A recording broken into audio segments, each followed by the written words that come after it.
उत्तराखंड में आई महातबाही से सबक लेते हुए सरकार और हमारे जवान इस तरह की त्रासदी से निपटने की तैयारियों में जुट गए हैं। खासकर पहाड़ी और बर्फबारी वाले इलाकों में अगर प्राकृतिक आपदाएं आती हैं तो फिर कैसे उनसे निपटा जाए, तैयारियों को किस तरह से मुस्तैद किया जाए और कैसे कुदरत के कहर से टकराने के लिए बनाए जाएं देवदूत। देखिए देवदूत बनने की ये कहानी। आज हम आपको अपनी स्पेशल रिपोर्ट में दिखाएंगे जम्मू कश्मीर पुलिस की माउंटेन क्राइसिस रेस्पॉन्स टीम। ये टीम कैसे काम करती है, खास तौर पे आपदा के समय।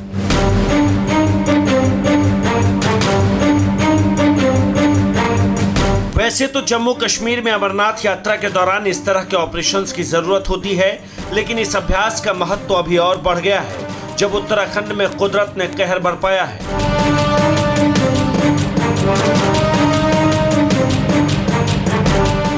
बाबा बर्फानी की यात्रा कुछ महीने बाद शुरू होगी, जहां पे इस टीम को भेज दिया जाता है कि अगर कोई आपदा जैसी सिचुएशन सामने आती है तो उस समय कैसे ये टीम जो है वो रेस्क्यू करती है।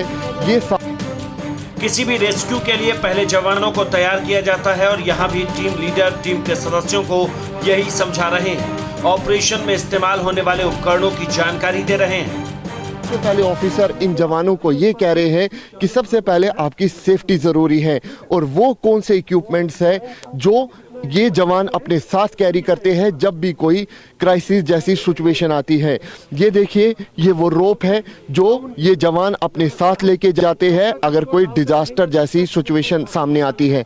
ये ऑक्सीजन आप देख सकते हैं, ये फर्स्ट एड किट जो है वो अपने साथ इनको रखना काफ़ी ज़रूरी है। बीपी यहाँ पे आप देख सकते हैं। यहाँ पे अगर किसी व्यक्ति को इवैक्यूएट करना है तो उस समय ये बेल्ट आप देख सकते हैं, यानी कि हवाई जहाज के जरिए भी जो टीम है वो इनको यहाँ से रेस्क्यू करती है। एक खास चीज़ भी मैं आपको दिखाने की कोशिश करूँगा। मान लीजिए कि अगर कहीं पे ग्लेशियर जैसी सिचुएशन होती है, ग्लेशियर जो है वो फटता है, तो उस समय अगर कहीं पे रेस्क्यू करना है, लोगों को ढूंढना है, तो उस समय ये विशेष जूते जो है वो काम आते हैं। जूते आप देख सकते हैं। और उसके बाद यहाँ पे एक और ख़ास बात ये कि अगर बर्फ़ में किसी भी व्यक्ति को ढूंढना है तो उस समय इस रॉड का इस्तेमाल किया जाता है। इस रॉड का नाम है विक्टिम रॉड। एवलांच के दौरान ये पतली सी छड़ी जैसे दिखने वाला उपकरण अहम रोल निभाती है। उसको बोलते हैं एवलांच रॉड, या प्रूफ पोल भी बोल सकते हैं इसको। इससे हम विक्टिम को कैसे लोकेट करते हैं, जैसे इसको हम इस जो बर्फ़ जमा होती है एवलांच का एक तूफान आकर, तो प्रूफ पोल तब तक हमें बर्फ़ के अंदर डालना है जब तक ना हमें कोई पॉसिबल कांटेक्ट मिले, और उसके बाद उसको पहचानना कि ये पॉसिबल कांटेक्ट जो है ये ह्यूमन बॉडी है या कोई और चीज़ है, पत्थर है। अब सवाल है कि आखिर ये टीम इन उपकरणों की मदद से काम कैसे करती है। ये जो आप तस्वीरें देख रहे हैं ये माउंटेन रेस्क्यू टीम की है। जहाँ पे जो आप जवान देख रहे हैं ये फ्री हैंड क्लाइंबिंग कर रहा है। इस सिचुएशन कैसी होती है इसको समझने के लिए हमारे साथ मौजूद है माउंटेन रेस्क्यू टीम के एक ऑफिसर। साहब ये बताइए कि ये जो फ्री हैंड क्लाइंबिंग है ये क्या होती है, कैसे की जा रही है। ये इसलिए होती है सर, जब हमें कहीं किसी चट्टान के ऊपर चढ़ना हो, जो हमें ईजी रास्ता सबसे पहले देखकर उसको सेलेक्ट करके जहाँ हमें होल्ड वगैरह मिलेंगे, और वहाँ से एक लीड क्लाइमर जो टीम का लीडर होता है वो फ्री क्लाइम करके ऊपर चढ़ता है। फिर वहाँ ऊपर जाने के बाद एक बेस बनाता है और रोप को नीचे फेंक देता है और बाकी टीम उसके ऊपर क्लाइम करती है। टीम लीडर बगैर किसी सपोर्ट के फ्री हैंड ऊंचाई पर चढ़ता है, फिर ऊपर से रस्सी फेंकता है ताकि बाकी सदस्य ऊपर चढ़ सके। ये देखिए, जब रोप नीचे फेंकी गई है अब जो जवान हैं वो ऊपर की तरफ जाएंगे। फ्री हैंड क्लाइंबिंग के बाद बाकी सदस्य भी ऊपर चढ़ते हैं। इसे रेस्क्यू ऑपरेशन की भाषा में जुमार क्लाइंबिंग कहते हैं, जो रेस्क्यू टीम को सेफ्टी प्रदान करती है। सर इसको जुमारिंग कहा जाता है और इसकी टेक्निक ये होती है सर, जब हमारा पहला जवान जैसे आपने देखा कि ऊपर चढ़ के गए हैं, वो क्लाइंब करके गए हैं, अब उनने ऊपर जाके बेस बना दिया है और रोप जो है नीचे डाल दी है। अब ये हमारा रूट ओपन हो गया है। माउंटेनिंग में इसको रूट ओपन बोलते हैं। ये रूट ओपन हो गया है। अब जो दूसरे जवान हैं वो अपनी एनर्जी ताकि उनकी बच सके, अपनी सेफ्टी के साथ ऊपर चढ़ सके। अब ऊपर से पीड़ित लोगों को जवान नीचे उतारते हैं, जो बेहद कठिन है। इसके बाद जवानों को नीचे उतरना होता है। इसे रैपल डाउन कहते हैं, जो 3 तरह की होती है। जब माउंटेन रेस्क्यू टीम के जवान जो हैं पहाड़ चढ़ते हैं, उसके बाद इन जवानों को नीचे उतरना होता है।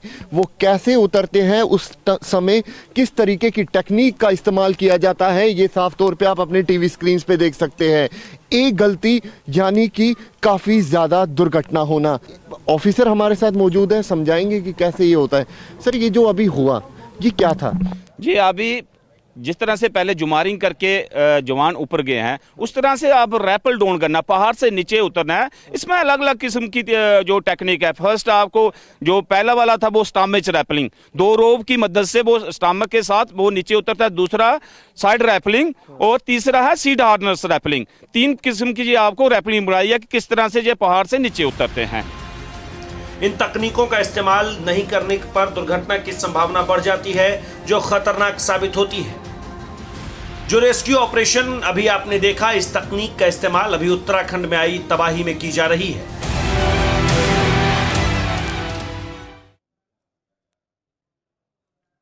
जब आपदा आती है तो सामने दिक्कतों का अंबार खड़ा हो जाता है। ऐसे में हर तरह की विपदाओं से निपटने के लिए इन धरती के देवदूतों को तैयार किया जाता है, ताकि हर परिस्थितियों से निपटा जा सके। संपर्क मार्ग टूटने पर और खाई से नीचे गिरने की सूरत में कैसे और किन उपकरणों की मदद से प्रभावित शख्स को बचाया जा सकता है, हमारी अगली रिपोर्ट में देखिए।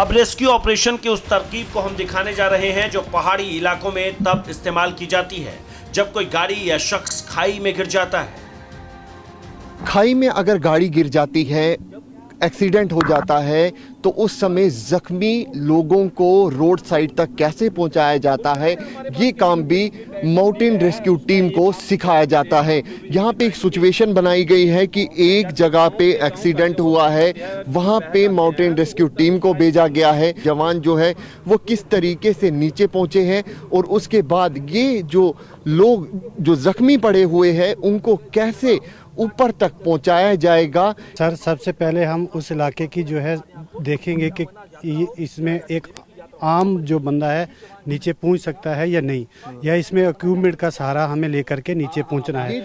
ये जो इक्विपमेंट लगाया गया है, इसे क्या कहा जाता है?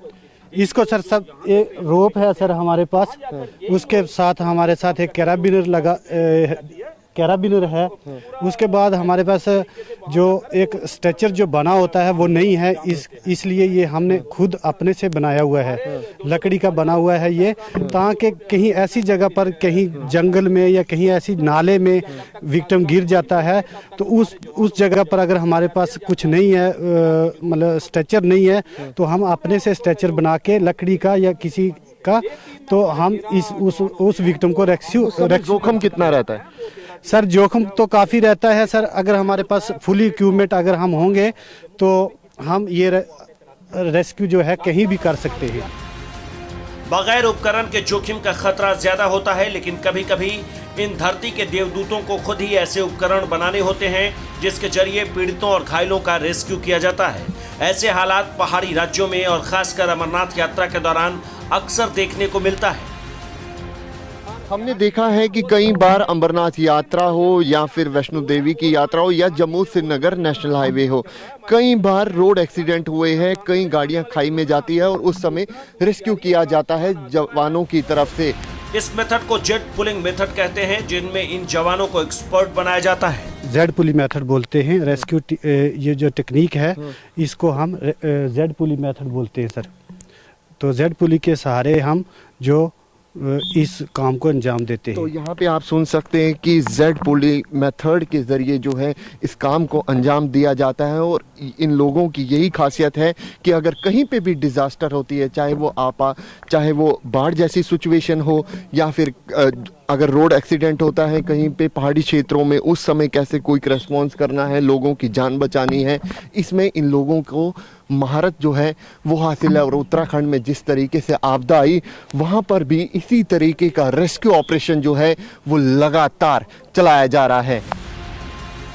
इन जवानों की एक्सपर्टीज को इस तस्वीर से आप समझ सकते हैं। देखिए कैसे इस बेहोश शख्स को कई फुट नीचे गहरी खाई से निकालकर रस्सी और सेल्फ मेड स्ट्रेचर की मदद से ऊपर लाया जा रहा है।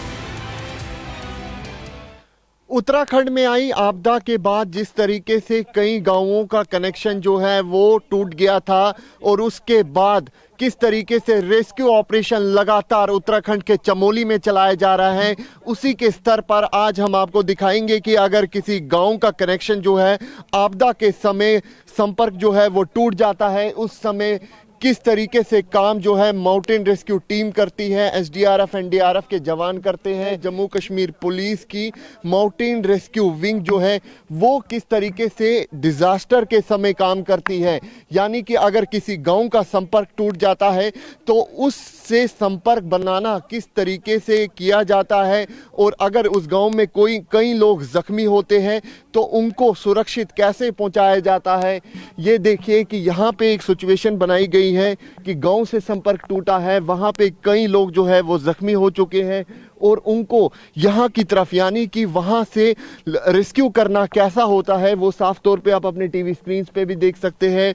जिप लाइन के जरिए इसको यहाँ से कनेक्ट किया जा रहा है। साहब ये बताइए कि जिप लाइन का कितना ज़्यादा इस्तेमाल किया जाता है। हमने उत्तराखंड में देखा कि जब आपदा आई कई गांवों का कनेक्शन टूट गया था। जिप लाइन का बहुत ही बाढ़ के दौरान बहुत ही इसका इम्पॉर्टेंट रोल रहता है, क्योंकि बाढ़ के दौरान पुल बह जाते हैं और गांव के गांव कट ऑफ हो जाते हैं। तो उस टाइम रेस्क्यू टीम का ये मेन रोल रहता है कि उसको एक आर्टिफिशियल जिप लाइन बना के और जो बीमार लोग हैं उनको स्ट्रेचर में बांधकर, जो ठीक लोग हैं उनको सीट हार्नेस के साथ उनको शिफ्ट किया जाता है। और इसके साथ साथ इसका ट्रांसपोर्ट का भी, जो लोग उधर हैं उनको खाना पहुँचाना है, राशन पहुँचाना है, उसका भी इस्तेमाल काम में लाते हैं इसका। पहाड़ी राज्यों में प्राकृतिक आपदाओं के वक्त सबसे अहम हो जाता है संपर्क मार्ग, क्योंकि रास्ते बाढ़ में बह गए होते हैं, पुल सैलाब की भेंट चढ़ गया होता है, जैसा कि फिलहाल उत्तराखंड के चमोली में हुआ है। ऐसे हालात में ये जवान किन तकनीकों का इस्तेमाल करते हैं? इस वैकल्पिक मार्ग को जिप लाइन के जरिए बनाया जाता है जो काफी टेक्निकली होता है। इसका यह कि हम देखते हैं कि जो नदी बह रही है उसका फ्लॉप ज़्यादा है। जहां नदी फैली हुई है वहां से एक एमआरटी का बंदा उसको सेफ्टी के साथ ऊपर पहुंचाते हैं, उसके बाद वहां जाकर ऊपर जाकर वो बेस बनाता है और रोप को फिक्स करता है। फिर उसके बाद रोप को टाइट किया जाता है, राइट करने डबल रोप को लगाया, डबल सेफ्टी हो जाती है। तो उसमें कोई भी डरने वाली बात नहीं है, आम लोग इसमें आ सकते हैं। घायलों को ऊपर लाने के बाद तत्काल मेडिकली सहायता दी जाती है। इसके लिए टीम के पास मेडिकल किट भी मौजूद होता है। जब वहां से निकाला जाता है तो यहाँ पे आप देख सकते हैं जवान जो है वो तैयार रहते हैं फर्स्ट एड किट देने के लिए। यहाँ पे पूरा बीपी चेक किया जाता है, उस विक्टिम को ऑक्सीजन दिया जा रहा है। ये तस्वीरों में भी आप देख सकते हैं। और इसी तरीके से उत्तराखंड में जब कनेक्शन गांव से टूटा तो ये जिप लाइन का इस्तेमाल किया गया ताकि गांव से कनेक्टिविटी हो सके, वहां तक रसद पहुंचाई जा सके और जो वहां पे विक्टिम है उनको वहां से बचाया जा सके। अब आपको बर्मा ब्रिज के बारे में बताते हैं, कैसे संपर्क टूटने पर इस ब्रिज का अहम और बढ़ जाता है। आपदा के समय देखा जाता है कि कई बार कई पुल जो है वो बह जाते हैं। उस समय एमआरटी की टीम किस तरीके से काम करती है ये हम आज आपको दिखाएंगे। एक गांव को दूसरे गांव तक कनेक्ट करने के लिए बाकायदा एमआरटी की टीम एक पुल तैयार करती है। ये टेम्पररी पुल होता है जिसका नाम दिया जाता है बर्मा ब्रिज। आपको बता दें कि ये जो पुल है तकरीबन 1 घंटे के अंदर ये पुल जो है ये जवान तैयार कर देते हैं। पुल को बनाने में, तैयार करने में कम से कम 1 घंटा लग जाता है। और सबसे बड़ी खासियत इसकी ये है कि जब भी कहीं बाढ़ आ जाता है, पुल बह जाते हैं और आपस में जो लोगों का कांटेक्ट कट जाता है, तो उस सूरत में हम इस पुल को इंस्टॉल करते हैं। जब आप लोगों को रेस्क्यू करते हैं कितना चुनौती रहती है उस समय? उसमें तो बड़ी चुनौती होती है। वो तो जब होता है डिजास्टर में चुनौती होती है।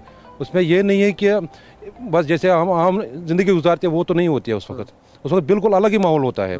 एक तरफ तो लोगों का प्रेस भी होता है, बड़ा क्राउड होता है, वो करो ये करो, बड़ा कुछ बोलते हैं लोग। अपनी जान भी बचानी है और लोगों की जान भी बचानी है ना, क्योंकि जैसे लोग क्राउड होता है बड़े सजेशन देते हैं लोग, मगर हमें उसकी तरफ नहीं ध्यान देना होता है।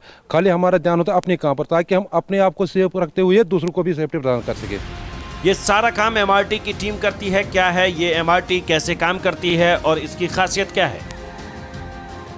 एमआरटी विंग की कमान संभाल रहे राम सिंह जी हमारे साथ मौजूद है। एमआरटी की खासियत क्या है, किस तरीके से आप काम करते हैं सर? एमआरटी का फुल फॉर्म में पहले मैं बताता हूँ, माउंटेनिंग रेस्क्यू टीम है ये पहाड़ों में के काम के लिए बनाई है। पहाड़ों में किस तरह के डिजास्टर होते हैं, अवलांचेस आते हैं, उसके लिए तैयारी के लिए बनाई हुई है कि अगर कोई वहाँ खासकर अमरनाथ यात्रा आने वाले दिनों में अमरनाथ का बड़ा रहता है, तो उसमें हमारी 11 टीमें लगती हैं दोनों रूट में। तो उसमें एमआरटी का बहुत ज़्यादा रोल रहता है कि यात्रियों की किस तरह से वो मदद करते हैं उस कंडीशन में। जो यात्रु जाता है, जो नीचे से हो जाता है, जीरो लेवल से वो ऊपर पहुंचता है 14-15 की हजार की हाइट पे, तो उनमें किस तरह की यात्रियों को परेशानी होती है, वो उनको यात्रियों की फुल फ्लैज जो मदद करते हैं। अभी पिछले दिनों हमने 100 बच्चों को, यूथ को ट्रेनिंग की थी 2 दिन का। आने वाले में हर डिस्ट्रिक्ट के बच्चों को इन्वॉल्व करें, जहां कोई ऐसा उस इलाके में कोई डिजास्टर हो तो फर्स्ट रिस्पॉन्सर वही लोग होते हैं जहां पे डिजास्टर हुआ। हमारा जो प्लान है कि आने वाले दिनों में हम हर डिस्ट्रिक्ट में जाएं और उनको अवेयर करें और इसके बारे में बताएं। ये पूरी प्रक्रिया स्मूथली और आसानी से हो सके, इसलिए जम्मू कश्मीर पुलिस के एमआरटी टीम को ये प्रशिक्षण दिया गया है। जिस तरीके से उत्तराखंड में आपदा आई है, उसके बाद लगातार हर स्टेट में जो गवर्नमेंट है या फिर पुलिस की विंग है, एसडीआरएफ है, एनडीआरएफ है, अपने स्तर पे लगातार ये प्रयास कर रही है कि अगर आपदा से हमें निपटना है तो किस तरीके से हमें ट्रेन होना है, खासतौर पे डिजास्टर के समय किस तरीके से ये लोग जो है अपना काम जो है वो बखूबी निभाते हैं। कैमरा पर्सन अनूप के साथ अंकित भट्ट, TV9 भारतवर्ष के लिए। फिक्र आपकी, सोमवार से शुक्रवार रात 9 बजे सिर्फ TV9 भारतवर्ष पर।